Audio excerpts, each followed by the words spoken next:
ಮಧ್ಯಾಹ್ನ ಮಕ್ಕಳೇ. ಇವತ್ತು ನಾವು ಹೊಸ ಪಾಠವನ್ನ ಪರಿಚಯಿಸ್ಕೊಳ್ತಾ ಇದ್ದೀವಿ. ನಿಮಗೆ ಒಂದು ಕತೆ ಹೇಳ್ತೀನಿ.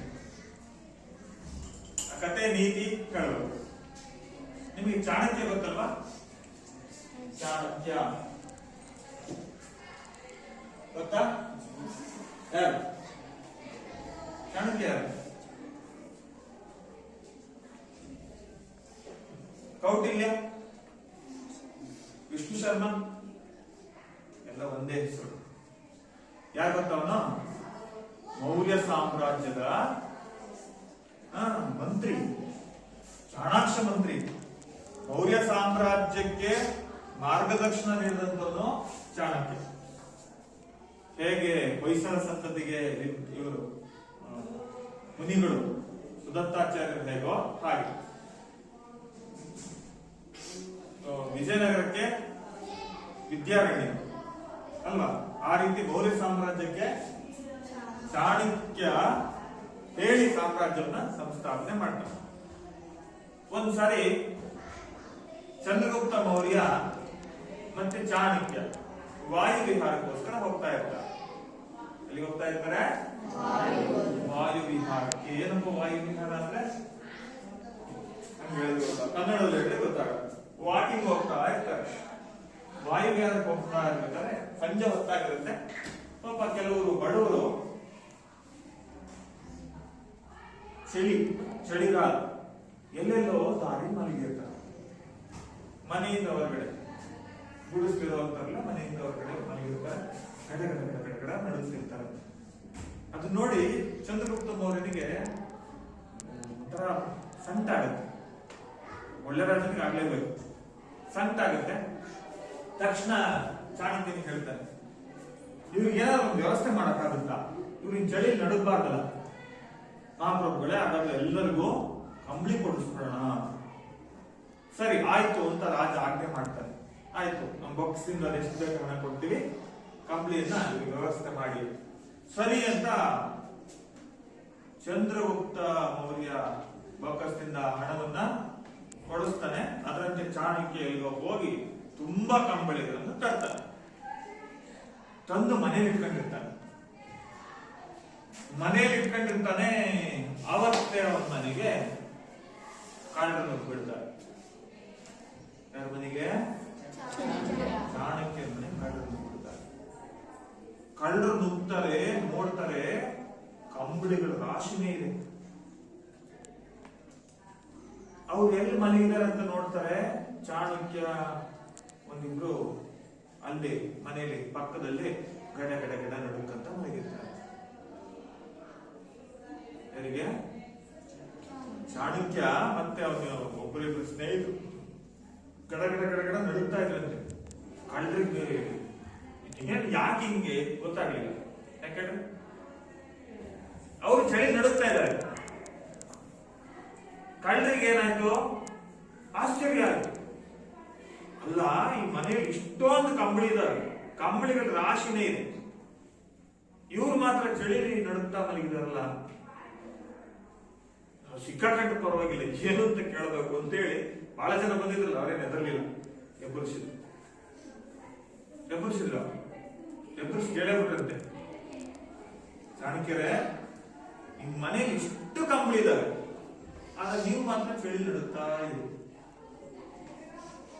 ಒಂದು ತಗೊಂಡು ಒದ್ಗಡಕ್ಕಾಗ್ಲಿಲ್ವೇ ಅಂತ ಕೇಳಿದ್ರು.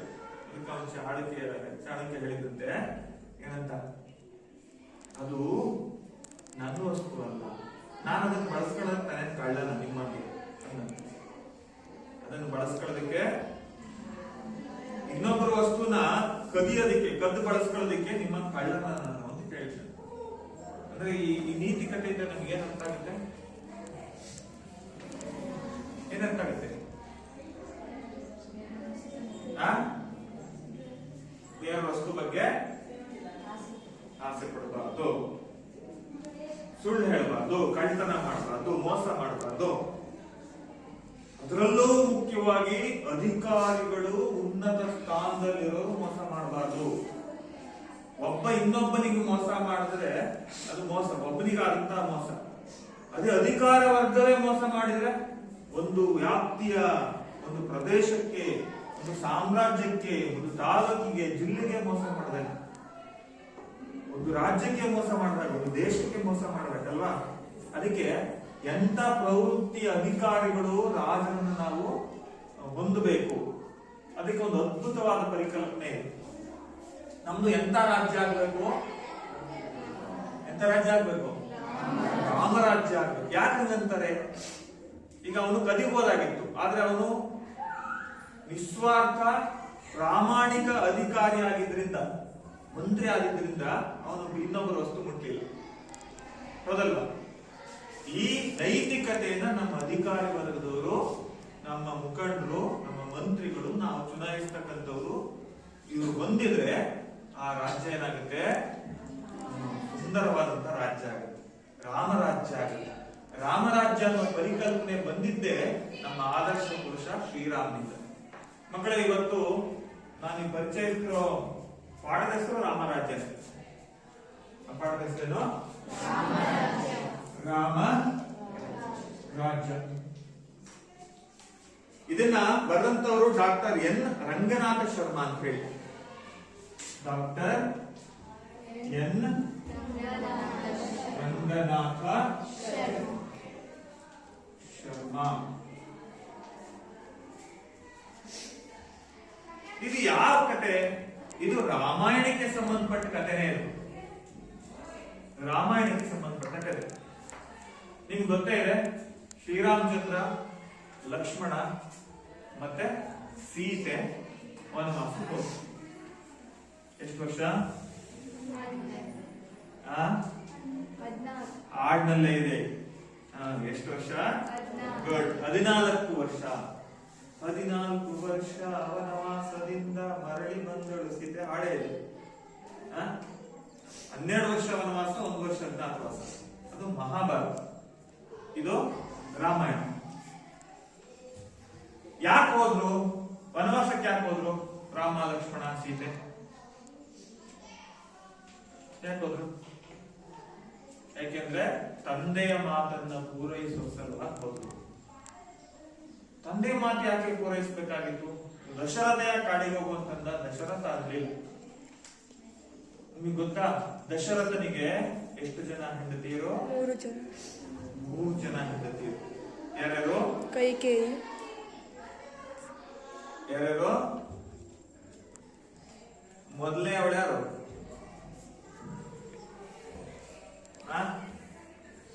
ಕೌಸಲ್ಯೆ. ಎರಡನೇ ಅವಳು ಯಾರು? ಸುಮಿತ್ರೆ. ಮೂರನೇ ಅವಳು ಯಾರು? ಕೈಕೇಯಿ. ಕೌಸಲ್ಯೆ, ಸುಮಿತ್ರೆ, ಕೈಕೇಯಿ. ಕೌಸಲ್ಯ ಪುತ್ರ ಶ್ರೀರಾಮಚಂದ್ರ, ಸುಮಿತ್ರೆಯ ಪುತ್ರ ಲಕ್ಷ್ಮಣ, ಕೈಕೇಯ ಪುತ್ರ ಭರತ. ಕೈಕೇಯ ಪುತ್ರ ಯಾರು? ಭರತ. ಕೈಕೆ ಯಾಕೆ ಮದುವೆ ಆದ ಅನ್ನೋದು ಒಂದು ಕಥೆ ಇದೆ. ದಶರಥ ಯುದ್ಧ ಮಾಡ್ತಾ ಇರಬೇಕಾದ್ರೆ ದಶರಥನ ರಥದ ಕೀಲು ಇರ್ಲಿಲ್ಲ. ಇವೆಲ್ಲ ಪುಸ್ತಕದಲ್ಲಿಲ್ಲ, ಕೇಳಿಸ್ಕೋಬೇಕು. ಕೀಲ್ ಇರ್ಲಿಲ್ವಂತೆ. ಆಗ ಅಲ್ಲಿ ನೋಡಿದಂತಹ ಒಬ್ಬ ಹೆಣ್ಣು ಮಗಳು ತನ್ನ ಕಿರುಬರಳನ್ನ ಕೀಲಾಗಿಸಿ ಆ ರಥದ ಚಕ್ರಕ್ಕೆ ಕೊಟ್ಟು ಯುದ್ಧ ಸಂಪೂರ್ಣ ಮುಗಿಯುವವರೆಗೂ ಹಂಗೆ ಇಟ್ಕೊಂಡಿರ್ತಾರೆ. ಅಷ್ಟು ವೇದನೆ ಆದ್ರೂ ಸಹಿಸ್ಕೊಂಡಿರ್ತಾರೆ. ಈ ಯುದ್ಧ ಎಲ್ಲ ಮುಗಿದ್ಮೇಲೆ ದಶರಥನಿಗೆ ಬಹಳ ಸಂತೋಷ ಆಗ್ತದೆ. ಇಷ್ಟು ಭಕ್ತಿ ನಮ್ಮ ನಿನಗೆ ಏನ್ ಬೇಕು ಕೇಳುವ? ಏನ್ ವರ ಬೇಕೋ? 2 ವರ ಕೊಡ್ತೀನಿ, ಏನ್ ಬೇಕಾದ್ರೂ ಕೇಳು. ಆವಾಗ ಅವರು ಕೇಳ್ತಾರೆ, ಮಹಾಪ್ರಭು ನೀವು ನನ್ನನ್ನ ವಿವಾಹ ಆಗ್ಬೇಕು, ನೀವು ನನ್ನನ್ನ ವಿವಾಹ ಆಗ್ಬೇಕು, ಮದುವೆ ಆಗ್ಬೇಕು. ಕಾಲಾವಕಾಶ ಬಂದಾಗ ಇನ್ನೊಂದು ವರ ನಾನು, ಇನ್ನು 2 ವರ, 3 ವರ ಕೊಟ್ಟರಲ್ಲೋ, ಇನ್ನು 2 ವರ ನಾನು ಆಮೇಲೆ ಕೇಳ್ತೀನಿ. ಸರಿ ಅಂತ ಅವನು ಹೇಳ್ತಾರಲ್ಲ. ತುಂಬಾ ಸಂತೋಷವಾಗಿದ್ದಾಗ ಯಾರಿಗೂ ಮಾತು ಕೊಡಬಾರ್ದಂತ, ತುಂಬಾ ದುಃಖವಾಗಿದ್ದಾಗ ಯಾವುದೇ ನಿರ್ಧಾರ ತಗೋಬಾರ್ದು. ತುಂಬಾ ಖುಷಿಯಾಗಿದ್ದಾಗ ಖುಷಿಲೇನೋ ಹುಮ್ಮಸ್ನಲ್ಲಿ ಕೊಟ್ಬಿಡ್ತೀವಿ ಮಾತು, ಆಮೇಲೆ ನಡ್ಸಕ್ ಆಗಲ್ಲ. ಖುಷಿಯಲ್ಲಿದ್ದ ಮಾತು ಕೊಡಬಾರ್ದು, ತುಂಬಾ ಹುಮ್ಮಸ್ನಲ್ಲಿದ್ದಾಗ, ಖುಷಿಯಾಗಿದ್ದಾಗ ಮಾತು ಕೊಡಬಾರ್ದು. ತುಂಬಾ ದುಃಖದಲ್ಲಿದ್ದಾಗ ಯಾವುದೇ ನಿರ್ಧಾರಗಳನ್ನ ತಕ್ಕೋಬಾರ್ದು. ತುಂಬಾ ಖುಷಿಯಾಗಿದ್ದ ಕೊಟ್ಟಿಬಿಟ್ಟ ಮಾತು, ಸರಿ ಒಂದೇ ಈಡೇರಿಸ್ತ. ಇನ್ನೊಂದು ಯಾವಾಗ ಬಂತು? ಯಾವಾಗ ಶ್ರೀರಾಮಚಂದ್ರನಿಗೆ ಪಟ್ಟ ಕಟ್ಟಬೇಕಾಯ್ತೋ, ದಶರಥನ ಮೊದಲ ಪುತ್ರ ಯಾರು? ಶ್ರೀರಾಮಚಂದ್ರ. ಅವನಿಗೆ ಪಟ್ಟ ಕಟ್ಟಬೇಕು. ಪಟ್ಟಕ್ಕೆಲ್ಲ ಸಿದ್ಧತೆಗಳಾಗ್ತಾ ಇರ್ತವೆ. ಆ ಸಂದರ್ಭದಲ್ಲಿ ಕೈಗೆ ಬರ್ತಾರೆ ದಶರಥನ. ಸ್ವಾಮಿ, ನನಗೆ ಎರಡನೇ ಮಾತು ನಡೆಸ್ಕೊಡಿ. ಇನ್ನೆರಡು ಮಾತುಗಳನ್ನು ನಾನು ಈಗ ಕೇಳ್ತೀನಿ, ನಡೆಸ್ಕೊಡಿ. ಒಂದನೇದು, ನನ್ನ ಮಗ ಮದುವೆ ಆಗಿದ್ದಾರೆ, ಮಕ್ಕಳು ಆಗಿದ್ದಾರೆ, ನನ್ನ ಮಗ ಭರತನಿಗೆ ಪಟ್ಟ ಕಟ್ಟಬೇಕು. ಸರಿ, ಭರತನಿಗೆ ಪಟ್ಟ ಕಟ್ಟಿದ್ದೇನೋ ಸರಿ, ಭರತನಿಗೆ ಪಟ್ಟ ಕಟ್ಟಿದ್ದೇನೋ ಸರಿ, ಶ್ರೀರಾಮಚಂದ್ರನ ಗಾಡಿ ಕಳಿಸ್ಬೇಕಾಗಿತ್ತು. ಮೂರನೇ ಮಾತು ಅದೇ, ಶ್ರೀರಾಮಚಂದ್ರನ ವನವಾಸಕ್ಕೆ ಕಳಿಸ್ಬೇಕು. ಎಷ್ಟು ವರ್ಷ? 14 ವರ್ಷ. ಯಾಕೆ ಆ ತರ ಕೇಳಿದ್ಲು? ನಮಗೆ ನಾವು ಓದ್ಬೇಕಾದ್ರೆ ಮಮತೆಯ ಸುಳಿ ಮಂಥರೆ ಅಂತ ಪಾಠ ಇತ್ತು. ಮಂಥರೆ ಅಂತ ಅವಳು ದಾಸಿ. ಯಾರ ದಾಸಿ? ಕೈಕೆಯ ದಾಸಿ. ಅವಳು ಭರತನ ಮೇಲೆ ಕೈಕೆಗಿಂತ ಜಾಸ್ತಿ ಪ್ರೀತಿ ಯಾರಪ್ಪ ಅಂತಂದ್ರೆ ಮಂಥರೆ. ನೋಡೋದಕ್ಕೆ ವಿಕಾರವಾಗಿದ್ಲವಳು. ಡೊಳ್ಳು ಹೊಟ್ಟೆ, ದಪ್ಪ ಮೂಗು, ಅಗಲವಾದ ಕಣ್ಣು, ಕೂನ್ ಬೆನ್ನು, ತುಂಬಾ ವಿಕಾರವಾಗಿದ್ಲು. ಆದ್ರೆ ಅವಳ ಹೃದಯ ಇದೆಯಲ್ಲ, ಮಾತೃ ಹೃದಯ. ಭರತನ ಎಷ್ಟು ಪ್ರೀತಿ ಮಾಡ್ತಾ ಇದ್ಲು ಅಂದ್ರೆ ಅವನ ತಾಯಿಗೂ ಅಷ್ಟು ಪ್ರೀತಿ ಮಾಡಕ್ಕಾಗಲ್ಲ, ಅಷ್ಟು ಪ್ರೀತಿ. ಯಾರ ಮೇಲೆ? ಭರತನ ಮೇಲೆ. ಯಾರಿಗೆ? ಮಂಥರೆಗೆ. ಅವಳು ಹೇಳ್ಕೊಟ್ಟಿರ್ತಾಳೆ, ಅದರಂತೆ ಬಂದು ಕೇಳಿದ್ರು. 14 ವರ್ಷ ವನವಾಸ ಯಾಕೆ? ಅದರಿಂದ ಒಂದು ತಂತ್ರ ಇದೆ. ಏನು? ಶ್ರೀರಾಮಚಂದ್ರನಿಗೆ ಪ್ರಜೆಗಳು ಅಂದ್ರೆ ಪ್ರಾಣ. ಪ್ರಜೆಗಳಿಗೂ ಶ್ರೀರಾಮಚಂದ್ರ ಅಂದ್ರೆ ಪಂಚಪ್ರಾಣ. ಅವನಿಗೆ ಪಟ್ಟ ಕಟ್ತಾರೆ ಅಂತ ಘೋಷಣೆ ಆದ ತಕ್ಷಣ ಪ್ರಜೆಗಳ ಖುಷಿ ಹೇಳ್ತಿರಂತೆ, ಎಲ್ಲ ಕುಣಿದಾಡ್ಬಿಟ್ರಂತೆ. ಶ್ರೀರಾಮಚಂದ್ರ ನಮ್ ರಾಜ ಆಗ್ತಾನೆ, ಶ್ರೀರಾಮಚಂದ್ರ ನಮ್ ರಾಜ ಆಗ್ತಾನೆ ಅಂತ. ಅಂತದ್ರಲ್ಲಿ ಆ ಸ್ಥಾನಕ್ಕೆ ಭರತನ್ ತಂದು ಕೂರಿಸಿದ್ರೆ ಜನಗಳು ಒಪ್ಕೊಂತ ಇದ್ರ? ಶ್ರೀರಾಮಚಂದ್ರನ್ನೇ ಕೂರಿಸ್ಬೇಕು ಅಂತ ಹಠಕ್ಕೆ ಬಿಡ್ತಾ ಇದ್ರು. ಒಂದು ಭರತ ಹೆಸರು ಮಾಡಕ್ ಆಗ್ತಿರ್ಲಿಲ್ಲ. ಅದಕ್ಕೆ ಕೈಕೆ ಏನ್ ಮಾಡ್ತಾಳೆ, ಅವನ್ ಕಣ್ಮುಂದೆ ಇದ್ದಿರ್ತಾನೆ, ಕಳಿಸ್ಬಿಟ್ರೆ ಅರಣ್ಯಕ್ಕೆ. 4-6 ವರ್ಷ ಬೇಡ, 5 ವರ್ಷ ಬೇಡ, 8 ವರ್ಷ, 10 ವರ್ಷ, 12 ವರ್ಷ, 14 ವರ್ಷ ಮಾಡ್ತಾ ಹೋಗುತ್ತಾ ಜನಗಳಿಗೆ? ಜನರ ಮನಸ್ಸಿನಿಂದ ಅಳಿಸ ಹೋಗ್ಬಿಡುತ್ತಾ? ಆ ತರ ಬುದ್ಧಿ ಉಪಯೋಗಿಸಿ ಕಳಿಸ್ತಾರೆ ಅಂದ್ರೆ ಭರತನಿಗೆ ಹೇಳ್ತಾರೆ. ಭರತ ವಲ್ಲದ ಮನಸ್ಸಿನಲ್ಲಿ ಹೀಗ್ ಮಾತು ಕೊಟ್ಟಿದ್ನಪ್ಪ, ಹಿಂಗ ಆಗ್ಬಿಡ್ತು ಅಂತ ಹೇಳಿದಾಗ, ಆಯ್ತಪ್ಪ ಪಿತೃವಾಕ್ಯ ಪರಿಪಾಲನೆ ನನ್ನ ಜೀವನ ಅಂತ ತಕ್ಷಣ ಏನ್ ಮಾಡ್ತಾನೆ, ತಕ್ಷಣಕ್ಕೆ ನಾರು ಮಡಿಗುಟ್ಟು ಎಲ್ಲ ತನ್ನ ಸಿಂಹ ಅದು ರಾಜ ವೈಭವವನ್ನ ಕಳಿಸಿಟ್ಟು ತಿರುಗಿ ದಿವಸ ಆಗ್ಲೇ ಪಟ್ಟ ಕಟ್ಟಬೇಕು. ಹಿಂದಿನ ದಿನಾನೇ ಎಲ್ಲ ಕಳಿಸಿಟ್ಟು ನಾರು ಮಡಿಗುಟ್ಟು ಹೊರಡ್ತಾನೆ. ಇನ್ನೇನು ಪತಿ ಹೊರಟಾಗ ಹಿಂದೆ ಸತಿನು ಹೋಗ್ಬೇಕಾಗುತ್ತೆ. ಅದ್ರ ಜೊತೆಗೆ ಲಕ್ಷ್ಮಣ ಎಂದೂ ಬಿಟ್ಟಿರ್ತಿರ್ಲಿಲ್ಲ ಶ್ರೀರಾಮಚಂದ್ರನ. ಹಂಗಾಗಿ ಅವನು ಕೂಡ ಏನಾಗ್ತಾನೆ, ಜೊತೆಗೆ ಹೋಗ್ತಾನೆ.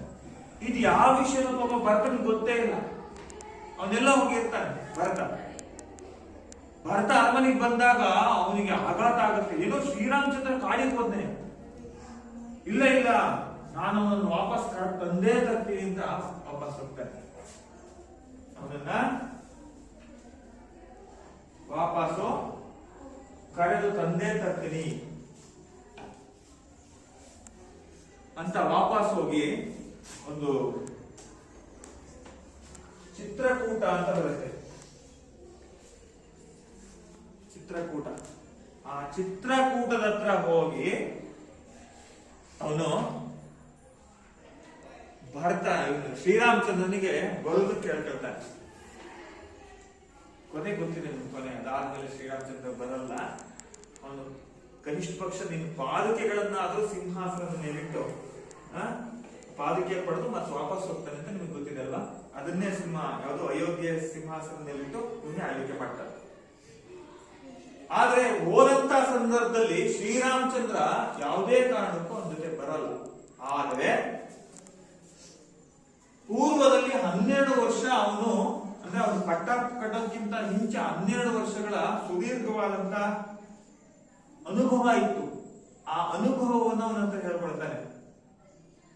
ಹೇಗಿರ್ಬೇಕು ರಾಜನಾದಂತವನು, ಯಾರ್ಯಾದಕ್ಕೆ ಪ್ರಾಶಸ್ತ್ಯ ಕೊಡಬೇಕು, ಆಡಳಿತ ಹೇಗ್ ಮಾಡಬೇಕು ಅಂತ ಅವನ ಕಲ್ಪನೆ ಏನಿತ್ತು, ಸೊಗಸಾದ ಆಡಳಿತದ ಕಲ್ಪನೆ. ಆ ಕಲ್ಪನೆಯ ಮಾತುಗಳನ್ನ, ಒಂದು ಒಳ್ಳೆ ರಾಜ್ಯದ ಲಕ್ಷಣಗಳನ್ನ ನೋಡಪ್ಪ ಹೀಗಿರ್ಬೇಕು ಅಂತ ಹೇಳ್ತಾನೆ. ಅದೇ ಪ್ರಸ್ತುತ ನಿಮಗಿಟ್ಟಿರುವಂತಹ ಗದ್ಯ ಭಾಗ ರಾಮರಾಜ. ಇದನ್ನು ಬರೆದಂತವರು ಮಹಾಮಹೋಪಾಧ್ಯಾಯ ವಿದ್ವಾನ್ ಡಾಕ್ಟರ್ ಎನ್ ರಂಗನಾಥ ಶರ್ಮಾ. ಕನ್ನಡ ಭಾಷೆ ಮತ್ತು ಸಂಸ್ಕೃತ ಭಾಷೆಯಲ್ಲಿ ಪ್ರಗಾಢವಾದಂತಹ ವಿದ್ವತ್ತು ಡಾಕ್ಟರ್ ಎನ್ ರಂಗನಾಥ ಶರ್ಮಾ ಅವರಿಗಿತ್ತು. ಇವರು ಶಿವಮೊಗ್ಗ ಜಿಲ್ಲೆ ಸೊರಬ ತಾಲೂಕಿನ ನಡಹಳ್ಳಿಯ ಗ್ರಾಮದಲ್ಲಿ 1916ರಲ್ಲಿ ಇವರು ಜನಿಸಿದ್ದು. 7ನೇ ತಾರೀಕು. ತಂದೆ ಚಿಕ್ಕಪ್ಪ ಇಬ್ಬರು ಕೂಡ ಸಂಸ್ಕೃತದಲ್ಲಿ ವಿದ್ವಾಂಸರಾಗಿದ್ರು. ಈ ವಿದ್ವತ್ತೆಯ ಪರಿಸರ ಶರ್ಮಾ ಅವರ ಮೇಲೆ ಅಗಾಧವಾದ ಪರಿಣಾಮವನ್ನು ಮನೆ ಪರಿಸರ ಹೆಂಗಿರುತ್ತೋ ಹಂಗೆ ಅಲ್ವಾ? ಮನೆಯಲ್ಲಿ ಸ್ವಲ್ಪ ಜನ ಟೀಚರ್ಸ್ ಆಗಿದ್ರೆ ನೀನು ಶಿಕ್ಷಕ ಆಗ್ಬೇಕು ಅಂತ ಹೇಳ್ತಿರ್ತಾರೆ. ಪೊಲೀಸ್ ಆಗಿದ್ರೆ ಆಗ್ಬೇಕು ಅಂತ ಹೇಳ್ತಿರ್ತಾರೆ. ಯಾವ್ದೋ ಇಂಜಿನಿಯರಿಂಗ್ ಆಗಿದ್ರೆ, ಅಭಿಯಂತರರಾಗಿದ್ರೆ ಅವ್ರಾಗ್ಬೇಕು ಅಂತ ಬಯಸ್ತಿರ್ತಾರೆ. ಮನೆ ವಾತಾವರಣ ಹಂಗಿತ್ತು. ಅವರೆಲ್ಲ ವಿದ್ವಾಂಸರು, ಅವರ ಅಪ್ಪ ಚಿಕ್ಕಪ್ಪ. ಹಂಗಾಗಿ ಆ ಪ್ರಭಾವ ಇವ್ರ ಮೇಲೆ ಬಿಟ್ಟು ಕೆಳದಿ ಸಂಸ್ಕೃತ ಪಾಠಶಾಲೆಯಲ್ಲಿ ಕಾವ್ಯ ಪರೀಕ್ಷೆಯಲ್ಲಿ ಉತ್ತೀರ್ಣರಾಗಿ ನಂತರ ಬೆಂಗಳೂರಿನ ಜಯಚಾಮರಾಜೇಂದ್ರ ಕಾಲೇಜಿನಲ್ಲಿ ಸಂಸ್ಕೃತ ವ್ಯಾಕರಣ, ಅಲಂಕಾರ ಶಾಸ್ತ್ರಗಳ ಅಧ್ಯಯನವನ್ನು ನಡೆಸಿ ಇವರು ಪಾಂಡಿತ್ಯವನ್ನ ಗಳಿಸಿದ್ರು. ಸಂಸ್ಕೃತ ಪಾಠಶಾಲೆಯಲ್ಲಿ, ಇಲ್ಲಿ ಬೇಲೂರಿನ ಸಂಸ್ಕೃತ ಪಾಠಶಾಲೆಯಲ್ಲಿ ಇವತ್ತು ನಡೀತಾ ಇದೆ. ಅದು ಚಿಕ್ಕದು, ನೀವು ದೇವಸ್ಥಾನಕ್ಕೆ ಹೋಗ್ತಿರಲ್ಲ, ಚೆನ್ನಕೇಶ್ವರ ದೇವಸ್ಥಾನ ಅಂತಿದೆಯಲ್ಲ, ಅದ್ರ ಪಕ್ಕಕ್ಕೆ ಹೊಂದ್ಕೊಂಡಂಗಿದೆ. ಚಿಕ್ಕದು ಫೋಟೋ ಹೊಡ್ಕೊಂಡು ವಿಡಿಯೋ ಮಾಡಿದ್ದೆ. ಈ ಪಾಠ ಹೊಸದಾಗಿ ಪರಿಚಯ ಆದಾಗ ಬೇಲೂರಿನ ಸಂಸ್ಕೃತ ಪಾಠಶಾಲೆ ಅಧ್ಯಾಪಕರಾಗಿರುತ್ತಿತ್ತಲ್ಲ, ಎಲ್ಲಿದೆ ಅದು ಹುಡುಕ್ದೆ. ಅಲ್ಲಿ ಚಿಕ್ಕದಾಗಿದೆ ಸಂಸ್ಕೃತ ಪಾಠಶಾಲೆ. ಅಲ್ಲಿ ಕಾರ್ಯವನ್ನು ನಿರ್ವಹಿಸಿದರೆ ಬೆಂಗಳೂರಿನ ಚಾಮರಾಜೇಂದ್ರ ಸಂಸ್ಕೃತ ಮಹಾವಿದ್ಯಾಲಯದಲ್ಲಿ ವ್ಯಾಕರಣ ಪ್ರಾಧ್ಯಾಪಕರಾಗಿ ಕೂಡ ಕೆಲಸವನ್ನ ಮಾಡಿದರು. ಇವರ ಪ್ರಮುಖ ಕೃತಿಗಳನ್ನ ನಾವು ಕನ್ನಡ ಮತ್ತೆ ಸಂಸ್ಕೃತ ಎರಡೂ ಭಾಷೆ ನೋಡಬಹುದು.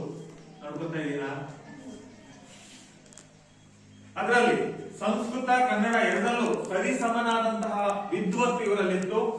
ಏಕಚಕ್ರಂ ಯಾವುದು? ಏಕಚಕ್ರಂ ಬಾಹುಬಲಿ ವಿಜಯಂ, ಬಾಹುಬಲಿ ವಿಜಯಂ, ಗುರುಪಾರ ಮಿತ್ರ ಚರಿತಂ, ಗುರುಪಾರ ಮಿತ್ರ ಚರಿತಂ, ಗೊಮ್ಮಟೇಶ ಪಂಚಕಂ, ಗೊಮ್ಮಟೇಶ ಪಂಚಕಂ. ಇನ್ನೂ ಅನೇಕ ಕೃತಿಗಳನ್ನ ಸಂಸ್ಕೃತದಲ್ಲಿ ಬರೆದು ಪ್ರಕಟಿಸಿದ್ದಾರೆ. ಇನ್ನ ಲೌಕಿಕ ನ್ಯಾಯಗಳು, ಸೂಕ್ತ ವ್ಯಾಪ್ತಿ, ಉಪನಿಷತ್ತಿನ ಕಥೆಗಳು, ವಾಲ್ಮೀಕಿ ಮುನಿಯ ಹಾಸ್ಯ ಪ್ರವೃತ್ತಿ ಮೊದಲಾದ ಕೃತಿಗಳನ್ನ ಕನ್ನಡದಲ್ಲೂ ಬರೆದಿದ್ದಾರೆ. ಮತ್ತೆ ಕೆಲವನ್ನ ಸಂಸ್ಕೃತ ಕೃತಿಗಳನ್ನ ಮೂಲ ಸೊಗಸಿಗೆ ಒಂದು ಚೂರು ಚ್ಯುತಿ ಬರದಂತೆ ಕನ್ನಡಕ್ಕೆ ಅನುವಾದ ಮಾಡಿದ್ದಾರೆ. ಯಾವಪ್ಪ ಅಂತಂದ್ರದು ವಾಲ್ಮೀಕಿ ರಾಮಾಯಣ, ಅಮರಕೋಶ, ವಿದುರ ನೀತಿ, ಶ್ರೀಮದ್ ಭಾಗವತ, ದಶಮ ಸ್ಕಂದಂ, ವಾಕ್ಯ ಪದೀಯದ ಬ್ರಹ್ಮ ಕಾಂಡ, ವಿದ್ಯಾರಣ್ಯದ ಪಂಚದಶಿ ಮೊದಲಾದ ಕೃತಿಗಳನ್ನು ಅನುವಾದ ಮಾಡಿದ್ದಾರೆ. ಅಂದ್ರೆ ಒಂದು ಭಾಷೆಯವನ್ನ ಇನ್ನೊಂದು ಭಾಷೆಗೆ ತರ್ಜುಮೆ ಮಾಡಿದ್ದಾರೆ. ಡಿವಿಜಿ ಅವರ ಮುನ್ನುಡಿಯೊಂದಿಗೆ ಪ್ರಕಟಗೊಂಡಂತಹ ರಂಗನಾಥ ಶರ್ಮರ ವಾಲ್ಮೀಕಿ ರಾಮಾಯಣ ಇದು ಮೂಲ ರಾಮಾಯಣದ ಅನುವಾದಿತ ಕೃತಿ. ಡಿವಿಜಿ ನಿಧನಾನಂತರ DVG ಮರಣ ಹೊಂದಿದ ನಂತರ ಐಕ್ಯರಾದ ನಂತರ ಲಿಂಗೈಕ್ಯರಾದ ನಂತರ ಮಂಕುತಿಮ್ಮನ ಕಗ್ಗದ ಮುಂದುವರಿದ ಭಾಗವಾಗಿ ಮರುಳ ಮುನಿಯನ ಕಗ್ಗವನ್ನು ಸಂಪಾದಿಸಿ ಪ್ರಕಟಿಸಿದಂತಹ ಒಂದು ಸಾಮರ್ಥ್ಯ ಇವರು. ಇವರಿಗೆ ಸಂಸ್ಕೃತ ಅಧ್ಯಾಪನಕ್ಕಾಗಿ ರಾಷ್ಟ್ರ ಪ್ರಶಸ್ತಿ, ರಾಜ್ಯೋತ್ಸವ ಪ್ರಶಸ್ತಿ, ತಿರುಪತಿಯ ಸಂಸ್ಕೃತ ವಿಶ್ವವಿದ್ಯಾಲಯ ಇವರಿಗೆ ಮಹಾಮಹೋಪಾಧ್ಯಾಯ ಗೌರವವನ್ನು ನೀಡಿದೆ. ಬೆಂಗಳೂರಿನ ಕರ್ನಾಟಕ ಸಂಸ್ಕೃತ ವಿಶ್ವವಿದ್ಯಾಲಯ ಗೌರವ ಡಾಕ್ಟರೇಟ್ ನೀಡಿದೆ. ಆದಿ ಚುಂಚನಗಿರಿ ಸಂಸ್ಥಾನ ಚುಂಚನಶ್ರೀ ಪ್ರಶಸ್ತಿ ನೀಡಿದೆ. ರಾಷ್ಟ್ರಪತಿಗಳ ಗೌರವ ಪ್ರಶಸ್ತಿ ಪತ್ರ, ಹಲವು ಪ್ರಶಸ್ತಿ ಪುರಸ್ಕಾರಗಳು ಇವ್ರನ್ನ ಹುಡ್ಕೊಂಡು ಬಂದಿದೆ. ಇವರು ತುಂಬು ಜೀವನ ನಡೆಸಿ 2014ನೇ ಇಸ್ವಿ 10 ವರ್ಷಗಳ ಹಿಂದೆ ಜನವರಿ 25ರಂದು ಅವರ 98ನೇ ವಯಸ್ಸಿನಲ್ಲಿ ನಿಧನರಾದರು. ಪ್ರಸ್ತುತ ಈ ಪಠ್ಯ ಭಾಗವನ್ನ ಶರ್ಮಾರ ಶ್ರೀಮದ್ ವಾಲ್ಮೀಕಿ ರಾಮಾಯಣಂ ಕೃತಿಯ ಅಯೋಧ್ಯೆಯ ಕಾಂಡದ ಸಂಪುಟದಿಂದ ಆರಿಸಿಕೊಳ್ಳಲಾಗಿದೆ. ಪುಸ್ತಕ ತೆಗೆದಿಲ್ಲ, ನೋಡಿಕೊಳ್ಳಿ. ಜಟಾಧಾರಿಯಾಗಿ ನಾರುಮಡಿಯನ್ನುಟ್ಟು ಕೈ ಜೋಡಿಸಿಕೊಂಡು ನೆಲದ ಮೇಲೆ ಬಿದ್ದ ಭರತನನ್ನು ಶ್ರೀರಾಮನು ನೋಡಿದನು. ತೇಜಸ್ವಿಯಾದ ಆ ಭರತನು ಪ್ರಳಯ ಕಾಲದಲ್ಲಿ ಕೆಳಗೆ ಬಿದ್ದ ಸೂರ್ಯನಂತೆ ಕಾಣಿಸಿದನು. ಭರತನ ಮುಖವು ಬಾಡಿ ಬಣ್ಣಗೆಟ್ಟಿತ್ತು, ದೇಹವು ಸೊರಗಿ ಕೃಶವಾಗಿತ್ತು. ಅವನು ತನ್ನ ತಮ್ಮನಾದ ಭರತನೇ ಎಂಬುದು ರಾಮನಿಗೆ ಥಟ್ಟನೆ ತಿಳಿಯಲಿಲ್ಲ. ಆಮೇಲೆ ಗುರುತು ಹಿಡಿದ ಕೂಡಲೇ ಎದ್ದು ಬಂದು ಕೈ ಹಿಡಿದು ಎತ್ತಿದನು. ಆತನನ್ನು ಪ್ರೀತಿಯಿಂದ ಮಾತಾಡಿಸಿ ಪಕ್ಕದಲ್ಲಿ ಕುಳ್ಳಿರಿಸಿಕೊಂಡು ಸಾವಧಾನವಾಗಿ ಕುಶಲ ಪ್ರಶ್ನೆಗಳನ್ನು ಕೇಳಿದನು. ಪ್ರಾರಂಭದ ಮಾತುಕತೆಗಳೆಲ್ಲ ಮುಗಿದ ಬಳಿಕ ಅಯೋಧ್ಯೆಯಲ್ಲಿ ಭರತನ ಆಡಳಿತವು ಹೇಗೆ ನಡೆಯುತ್ತಿದೆ ಎಂಬುದನ್ನು ತಿಳಿಯಲು ಶ್ರೀರಾಮನು ಹಲವು ಪ್ರಶ್ನೆಗಳನ್ನು ಈ ಮುಂದಿನಂತೆ ಹಾಕಿದನು. ಭರತ ರಾಜ್ಯವನ್ನು ಆಳತಕ್ಕವರಿಗೆ ಮಂತ್ರಾಲೋಚನೆಯೇ ಜಯಕ್ಕೆ ಮೂಲ ಕಾರಣವಾದದ್ದು. ರಾಜ್ಯಶಾಸ್ತ್ರ ನಿಪುಣರಾದ ಅಮಾತ್ಯರು ಆ ಮಂತ್ರಾಲೋಚನೆಯನ್ನು ಗೌಪ್ಯವಾಗಿಟ್ಟಿರಬೇಕು. ನೀನು ನಿದ್ರಾವಶನಾಗದೆ ಯುಕ್ತ ಕಾಲದಲ್ಲಿ ಎಚ್ಚರಗೊಳ್ಳುತ್ತಿರುವೆಯಾ? ರಾತ್ರಿಯ ಕಡೆಯ ಜಾವದಲೆಂದು ರಾಜನೀತಿಯ ಕರ್ತವ್ಯವನ್ನು ಪರ್ಯಾಲೋಚಿಸುತ್ತಿದ್ದೀಯಾ? ನೀನೊಬ್ಬನೇ ಮಂತ್ರಾಲೋಚನೆ ಮಾಡಿ ನಿರ್ಣಯಕ್ಕೆ ಬರುವುದಿಲ್ಲವಷ್ಟೇ, ಅಥವಾ ಅಗತ್ಯಕ್ಕಿಂತ ಹೆಚ್ಚಿನ ಮಂದಿಯನ್ನು ವೃಥಾ ಸೇರಿಸಿ ಚರ್ಚಿಸುವುದಿಲ್ಲವಷ್ಟೇ. ನಿನ್ನ ಮಂತ್ರಾಲೋಚನೆಯು ಕಾರ್ಯರೂಪಕ್ಕೆ ಬರುವುದರೊಳಗೆ ರಾಷ್ಟ್ರದಲ್ಲಿ ಬಹಿರಂಗವಾಗುವುದಿಲ್ಲವಷ್ಟೇ. ಅಲ್ಪ ಪ್ರಯತ್ನದಿಂದ ಬಹುಫಲವನ್ನು ಕೊಡತಕ್ಕ ಕಾರ್ಯವನ್ನು ಕೂಡಲೇ ಆಚರಣೆಗೆ ತರುತ್ತಿರುವೆಯಷ್ಟೇ. ಅದನ್ನು ಆಚರಣೆಗೆ ತರಲು ತಡ ಮಾಡುವುದಿಲ್ಲ ತಾನೆ? ನೀನು ಆಚರಣೆಗೆ ತರಬೇಕೆಂದಿರುವ ಮಂತ್ರಾಲೋಚನೆಯು ಮೊದಲೇ ಸಾಮಂತರಾಜರಿಗೆ ತಿಳಿದಿರುವುದಿಲ್ಲ ತಾನೆ? ಅದು ಸಾಮಂತರಿಗೆ ಗೊತ್ತಾಗುವಷ್ಟರಲ್ಲಿ ಪೂರ್ಣವಾಗಿ ನಡೆದು ಹೋಗಿರಬೇಕು. ಇಲ್ಲವೇ ಅರ್ಧದಷ್ಟಾದರೂ ಆಚರಣೆಯಲ್ಲಿ ಬಂದಿರಬೇಕು.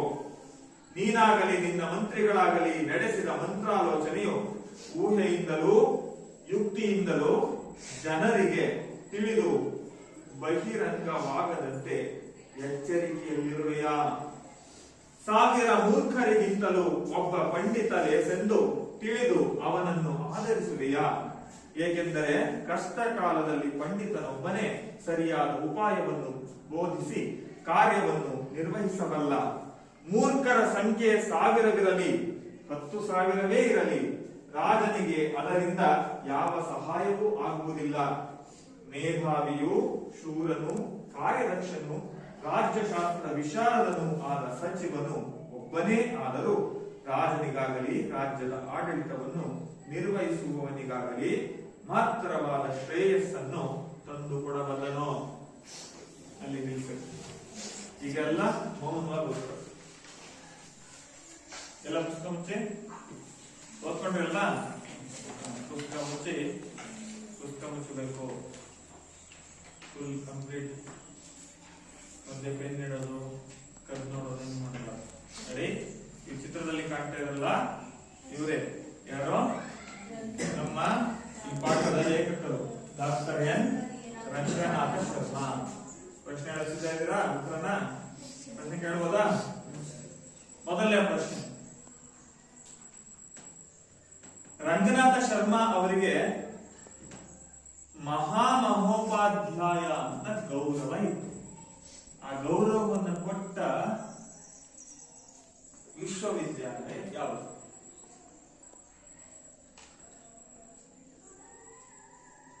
ಯಾರು ಸರಿಯಾದ ಉತ್ತರ ಹೇಳ್ತಾರೋ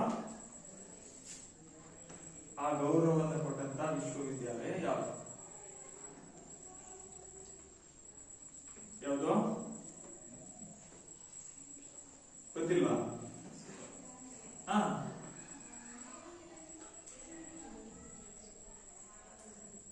ಯಾವುದು ಗೊತ್ತಿಲ್ಲ, ಓದ್ಕೊಂಡಿಲ್ಲ ಅಂದ್ರೆ ಸರಿಯಾಗಿ. ಯಾವುದು? ತಿರುಪತಿಯ ಸಂಸ್ಕೃತ ವಿಶ್ವವಿದ್ಯಾಲಯ. ಈ ಪೆನ್ ನನ್ನಲ್ಲೇ ಹೊಡಿತು. ಮುಂದಿನ ಪ್ರಶ್ನೆ, ರೆಡಿನಾ? ಮುಂದಿನ ಪ್ರಶ್ನೆ, ಅಮಾತ್ಯರು ಯಾವ ವಿಷಯದಲ್ಲಿ ನಿಪುಣರಾಗಿರಬೇಕು? ಅಮಾತ್ಯರು ಯಾವ ವಿಷಯದಲ್ಲಿ ನಿಪುಣರಾಗಿರಬೇಕು? ಹೇಳಮ್ಮ.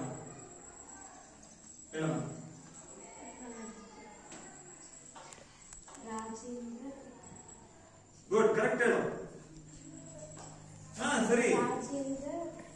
ರಾಜೇಂದ್ರ ಯಾರು ಹೇಳ್ತೀರಾ?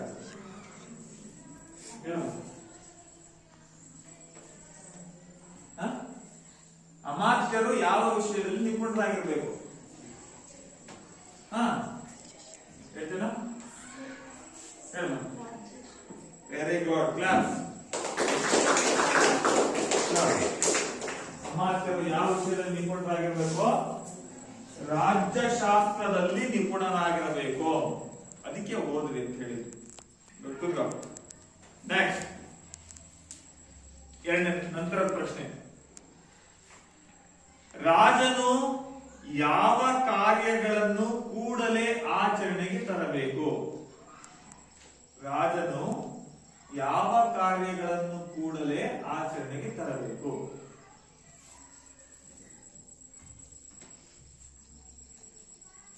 ಸರಿ, ಓದ್ಕೊಳ್ಳಿಲ್ಲ. ಓದ್ಕೊಂಡ್ರ? ಯಾವ ಕಾರ್ಯಗಳನ್ನು ಕೂಡಲೇ ಜಾರಿಗೆ ತರಬೇಕು? ಇದು ನಾವು ಸುಗಮಕಾರ ಅರ್ಥ ಹೇಳ್ತೀನಿ, ಆದ್ರೆ ನೀವು ಎಷ್ಟು ಮಟ್ಟಿಗೆ ಓದಿರಿ ಅಂತ ಗೊತ್ತಾಗುತ್ತಲ್ಲ. ನಿಮ್ಗೆ ಅರ್ಥೈಸ್ಕೊಳ್ಳೋ ಸಾಮರ್ಥ್ಯ ಎಷ್ಟಿದೆ ಅಂತ ಗೊತ್ತಾಗ್ಬೇಕಲ್ವಾ? ಅದಕ್ಕೆ ಈ ತರ ಮಾಡಿದ್ರು. ಮೊದಲು ಬಾಯ್ದರೆ ಓದು, ಆಮೇಲೆ ನೀವು ಮೌನವಾಗಿ ಓದ್ಕೊಂಡು ಅರ್ಥ ಮಾಡ್ಕೊಂಡು ಕೇಳಿದ ಪ್ರಶ್ನೆ ಉತ್ತರ ಹೇಳಬೇಕು. ಅದಾದ್ಮೇಲೆ ನಾನು ಅರ್ಥನೂ ಕೂಡ ವಿವರಿಸ್ತೀನಿ. ರಾಜನಾದಂತವನು ಯಾವ ಕಾರ್ಯಗಳನ್ನು ಶೀಘ್ರ ಜಾರಿಗೆ ತರಬೇಕು?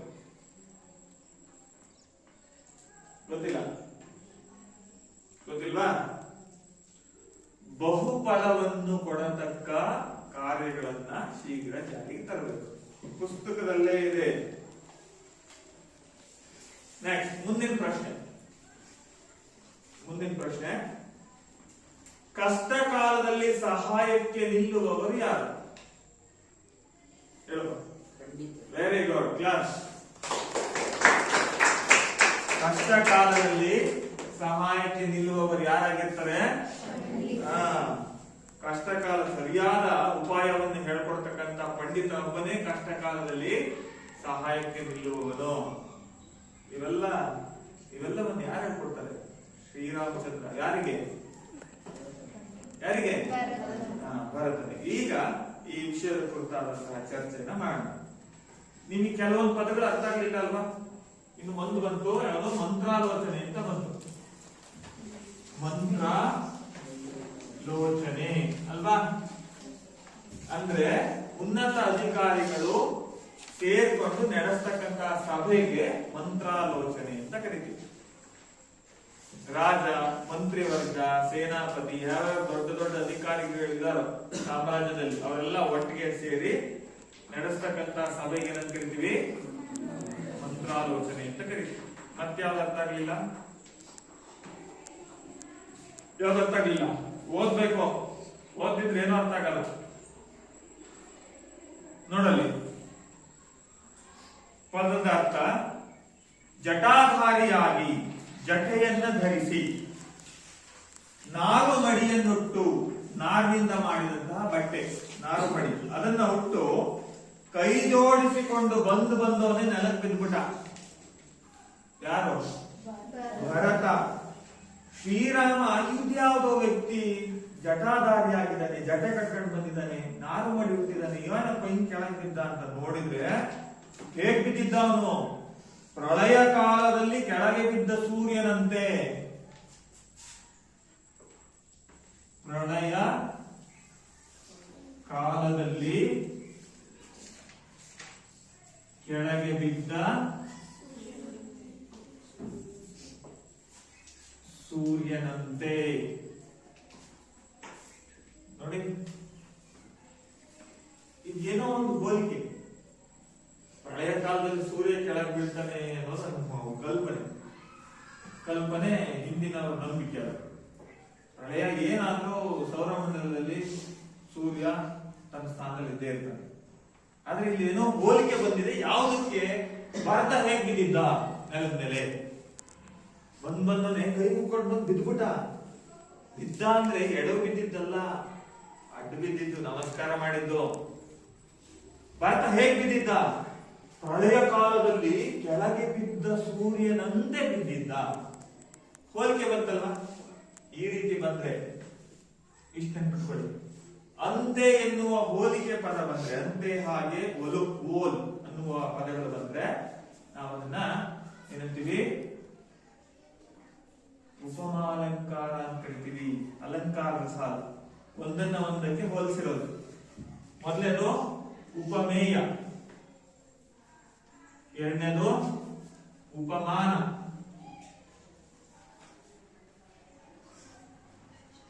ಉಪಮೇಯ ಅಂತಂದ್ರೆ ಯಾವುದು ನೈಜವಾದ್ದು ಅದು ಭಾರತ ನೆಲಕ್ಕೆ ಬಿದ್ದಿದ್ದು. ಉಪಮಾನ ಅಂದ್ರೆ ಹೋಲಿಸಿರೋದು. ಏನನ್ನ? ಪ್ರಳಯ ಕಾಲದಲ್ಲಿ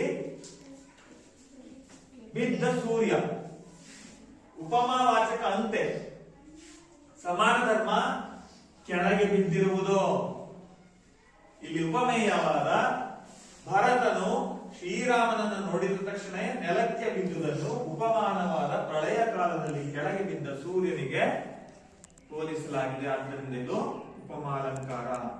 ನಾಳೆ ಓದ್ಕೊಂಡು ಬಂದು ನೀಟಾಗಿ ಕೇಳಿದ ಪ್ರಶ್ನೆಗಳಿಗೆ ಉತ್ತರ ಹೇಳಿ. ಯಾರ್ಯಾರು ಅರ್ಥ ಆಗಲಿಲ್ಲ ಚರ್ಚೆ ಮಾಡೋಣಂತೆ. ಈಗ ಮನೆಗೆ ಹೆಸರು ಕೊಡು.